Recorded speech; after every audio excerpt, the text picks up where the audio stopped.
Welcome, नमस्कार, स्वागत है आप सभी का। और हम बात कर रहे हैं मध्य प्रदेश राज्य लोक सेवा आयोग की जो प्रारंभिक परीक्षा 21 मई को होना है उसके लिए।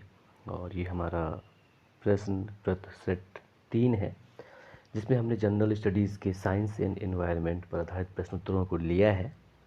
और इससे पहले 2 पार्ट आ चुके हैं, आप देख सकते हैं, और ये तीसरा पार्ट है जिसमें देखते हैं। पहला सवाल है हमारा कि इनमें से कौन एक आनुवांशिक बीमारी नहीं है। 4 विकल्प है: रतौंधी, एल्बिनिज्म, हीमोफीलिया, वर्णांधता। बताना है कि इनमें से कौन आनुवांशिक बीमारी नहीं है। तो यहाँ पे सही विकल्प ए हो जाएगा, रतौंधी। कि रतौंधी जो है ये आनुवांशिक बीमारी नहीं है, बल्कि यह एक आँखों की बीमारी है जिससे पीड़ित व्यक्तियों को दिन में सही दिखाई पड़ता है, लेकिन रात में चीज़ों को नहीं देख पाता। और ऐसा जो है, यानी कि जो बीमारी है रतौंधी, विटामिन ए की कमी से होता है। और एल्बिनिज़्म की अगर हम बात करें, जिसे रंगहीनता कहा जाता है, तो इसमें आदमी का रंग बिल्कुल सफ़ेद, चेहरे का, भौं का, बाल का, सबका रंग सफ़ेद होता है। ये एल्बिनिज़्म बीमारी है और यह आनुवांशिक बीमारी है। और इस बीमारी में क्या होता है कि जो मेलानिन जो हमारे शरीर में होता है उसका उत्पादन नहीं हो पाता। यानी कि मेलानिन जो एंजाइम होते हैं, मेलानिन का उत्पादन करने वाले जो एंजाइम होते हैं उनका अभाव होता है शरीर में, जिससे त्वचा और आँख का और बाल का रंग सही प्रकार से नहीं होता। तो ये एल्बिनिज़्म बीमारी है। और हीमोफीलिया की अगर हम बात कर लें तो ये आनुवांशिक बीमारी है, जिसमें रक्त का थक्का जो है सामान्य रूप से नहीं बनता। और वर्णनांधता की बात करें या कलर ब्लाइंडनेस की बात करें तो इसमें ये भी एक आनुवांशिक बीमारी है, जिसमें एक या अधिक रंगों का बोध रोगी को नहीं होता। और जिसमें सामान्यतः 3 रंग हैं जो नहीं समझ में आता: हरा, नीला और लाल। तो जो ये कलर ब्लाइंडनेस होता है ये 3 प्रकार का होता है। पहला है ड्यूटेरोनोनोपिया, जो हरे रंग की पहचान इसमें रोगी नहीं कर पाता। और दूसरा है ट्राइट्रोनोपिया, जिसमें जो पीड़ित होता है वो नीले रंग की पहचान नहीं कर पाता। और प्रोटोनेपिया जो है, प्रोटोनोपिया, इसमें लाल रंग की पहचान पीड़ित के द्वारा नहीं की जा पाती है। और सेकंड क्वेश्चन है कि निम्न में से किसका आविष्कार विल्हेल्म रॉन्टजेन के द्वारा किया गया। रेडियो, एक्सरे मशीन, बिजली का बल्ब, या इनमें से कोई नहीं। तो यहाँ पे सही विकल्प हो जाएगा एक्सरे मशीन। यानी कि एक्सरे मशीन का आविष्कार विल्हेल्म रॉन्टजेन के द्वारा किया गया। और इसका आविष्कार इन्होंने 1895 में किया था, जिसके लिए उन्हें 1901 का नोबेल पुरस्कार मिला। और एक्स किरणों को इनके नाम पर रोंटजेन किरण भी कहा जाता है। और थोड़ी सी अगर हम बात कर लें रेडियो, तो रेडियो का आविष्कार गुगलिल्मो मार्कोनी के द्वारा किया गया। और बिजली का बल्ब जो है थॉमस एल्वा एडिसन के द्वारा किया गया। और क्वेश्चन नंबर 3 है कि निम्न विद्युत चुंबकीय विकिरणों में से किसकी ऊर्जा अधिकतम होती है।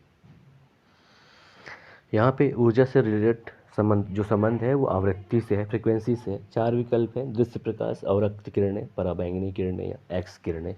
तो यहाँ पे सही विकल्प एक्स किरणें हो जाएगा कि जो ये विद्युत चुंबकीय विकिरण है इनमें सबसे जो अधिकतम ऊर्जा इन विकल्पों में है वो है एक्स किरण। और अगर हम बात करें कि इनका जो अगर बढ़ती ऊर्जा क्रम में इनको सेट किया जाए तो सबसे पहले आता है अवरक्त किरण, उसके बाद आता है दृश्य प्रकाश, फिर आता है पराबैंगनी किरण, उसके बाद आता है एक्स किरण। तो यहाँ पे सही विकल्प जो हो जाएगा वो हो जाएगा डी विकल्प, एक्स किरण। और क्वेश्चन नंबर 4 है कि मीथेन गैस निम्न में से किससे निकलती है। केवल धान के खेत से, केवल दीमक के बॉम्बे से, ए और बी दोनों से, या इनमें से कोई नहीं। तो यहाँ पे सही विकल्प सी हो जाएगा कि ए और बी दोनों, यानी कि धान के खेत से भी और दीमक के बॉम्बे से भी मीथेन गैस निकलती है। और क्वेश्चन नंबर 5 है, इनमें से कौन कीटों से यानी कि इंसेक्टा से प्राप्त नहीं होता है। रेशम, शहद, लाख या मोती। तो यहाँ पे सही विकल्प डी हो जाएगा, मोती, जो कि फाइलम मोलस्का प्रजाति के प्राणी के क्रिस्टलीकरण के द्वारा प्राप्त होता है। तो यहाँ पे सही विकल्प डी हो जाएगा। बाकी रेशम, शहद और लाख जो है कीटों से प्राप्त होते हैं। और क्वेश्चन नंबर 6 है कि इनमें सबसे अधिक स्थिर पारिस्थितिक तंत्र कौन सा है। सागरी, वन, पर्वतीय या मरुस्थलीय। तो यहाँ पे सही विकल्प हो जाएगा सागरीय, क्योंकि ये अपनी खारापन, घुलित ऑक्सीजन और प्रकाश और तापमान के कारण स्थिर होता है, जिसमें बहुत ही कम परिवर्तन होता है। तो सही विकल्प ए हो जाएगा। और क्वेश्चन नंबर 7वां है कि निम्न में से कौन प्राकृतिक गैस का मुख्य भाग है, यानी कि नेचुरल गैस का मुख्य भाग कौन सा है? एथेन, ब्यूटेन, कार्बन मोनोऑक्साइड या मेथेन? तो यहाँ पे सही विकल्प डी हो जाएगा, मेथेन। हालांकि जो प्राकृतिक गैस होता है ये कई गैसों का मिश्रण होता है, लेकिन इसे मुख्यतः जो है मेथेन पाया जाता है, जो कि 80 से 90% होता है। इसके अलावा शेष जो होते हैं वो उच्च हाइड्रोकार्बन होते हैं, जैसे कि प्रोपेन, ब्यूटेन, पेंटेन वगैरह। तो यहाँ पर सही विकल्प डी हो जाएगा। और क्वेश्चन नंबर 8वां है कि इंसिनरेटर्स का प्रयोग निम्न में से किसके लिए किया जाता है? तो इंसिनरेटर्स, ध्यान रखिएगा, इसका जो प्रयोग है कूड़ा कचरा को जलाने के लिए किया जाता है। तो सही विकल्प यहाँ पे एक हो जाएगा, और संभावना है कि इससे संबंधित सवाल पूछा जा सकता है इस वर्ष। बहरहाल सही विकल्प ए हो जाएगा कि इंसिनरेटर्स का प्रयोग कूड़ा कचरा को जलाने के लिए किया जाता है। और क्वेश्चन नंबर 9वां है अपना कि निम्न में से कौन सा विटामिन सी का सबसे अच्छा स्रोत है? संतरा, सेब, गाजर, आंवला? तो यहाँ पे सही विकल्प डी हो जाएगा कि आंवला जो है विटामिन सी का सबसे अच्छा स्रोत है। आंवला के बाद नारंगी आता है, नारंगी के बाद नींबू आता है, नींबू के बाद फिर जाके संतरा आता है विटामिन सी के मामले में, और संतरा के बाद अंगूर, टमाटर, अदरक और अमरूद, सेब, केला, बेर वगैरह आता है। तो सही विकल्प यहाँ पे डी हो जाएगा कि इनमें से विटामिन सी का सबसे अच्छा स्रोत आंवला है। और क्वेश्चन नंबर 10वां है कि आइंस्टीन को उनके किस सिद्धांत के लिए नोबेल पुरस्कार प्रदान किया गया था? सापेक्षिकता के सिद्धांत के लिए, प्रकाश विद्युत सिद्धांत के लिए, विशिष्ट ऊष्मा के सिद्धांत के लिए, या ब्राउनियन गति के सिद्धांत के लिए? तो यहाँ पे सही विकल्प बी हो जाएगा कि प्रकाश विद्युत सिद्धांत के लिए इन्हें वर्ष 1921 में नोबेल पुरस्कार प्रदान किया गया था।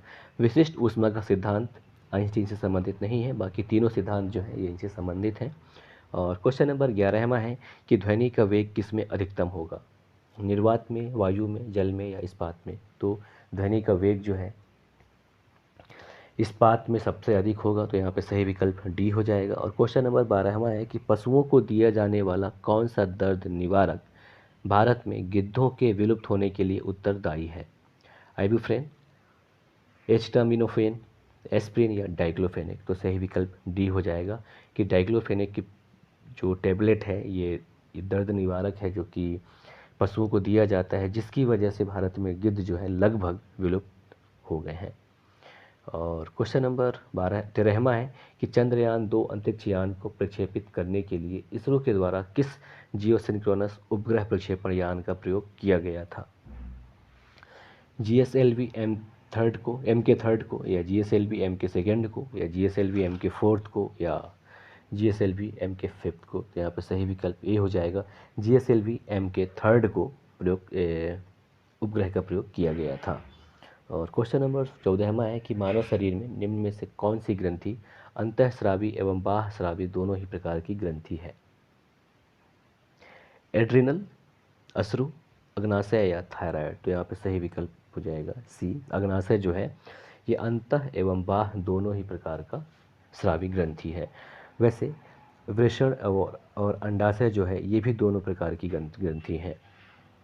और क्वेश्चन नंबर 15 है कि इनमें से किस पदार्थ में कैल्शियम उपस्थित है? चीनी मिट्टी, कोरंडम, जिप्सम या टेल्क? तो यहाँ पर सही विकल्प सी हो जाएगा, जिप्सम।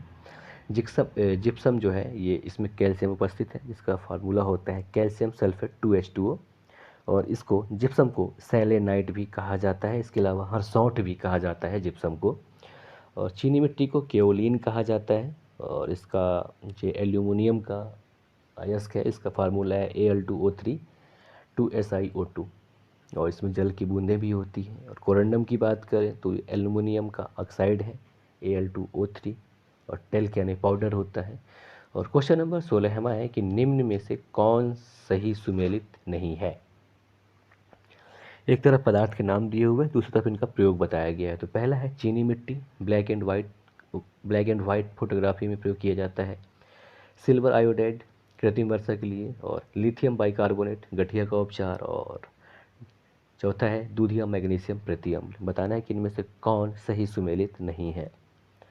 तो यहाँ पे सही विकल्प सी हो जाएगा कि लिथियम बाइकार्बोनेट जो है ये सही सुमेलित नहीं है, क्योंकि लिथियम बाइकार्बोनेट से गठिया का नहीं बल्कि उन्माद और ध्रुवी विकार के लिए प्रयोग किया जाता है।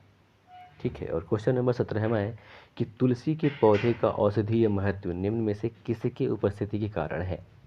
कार्बनिक अम्ल, फिनोल एवं फ्लेवोनॉइड या इनमें से कोई नहीं। तो सही विकल्प सी हो जाएगा कि फिनोल एवं फ्लेवोनॉइड की वजह से तुलसी के पौधे का औषधीय महत्व है। और क्वेश्चन नंबर 18 है कि मानव गतिविधियों से परिवर्तित पर्यावरण क्या कहलाता है?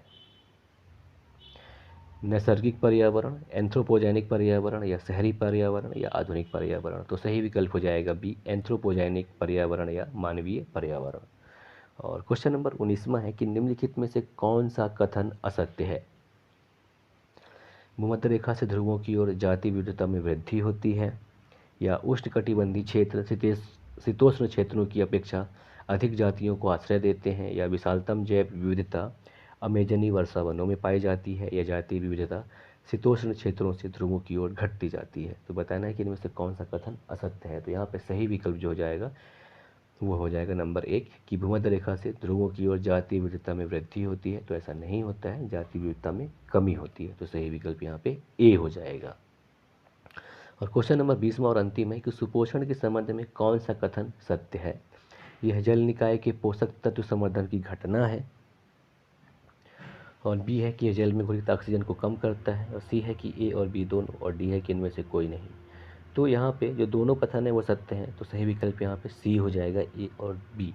और थोड़ी सी अगर बात करें सुपोषण या यूट्रोफिकेशन की, तो इस जो ये शब्द है इसका उद्भव है ये ग्रीक भाषा के शब्द यूट्रोफ्रास से हुआ है, जिसका मतलब होता है पोषण या समृद्ध होना।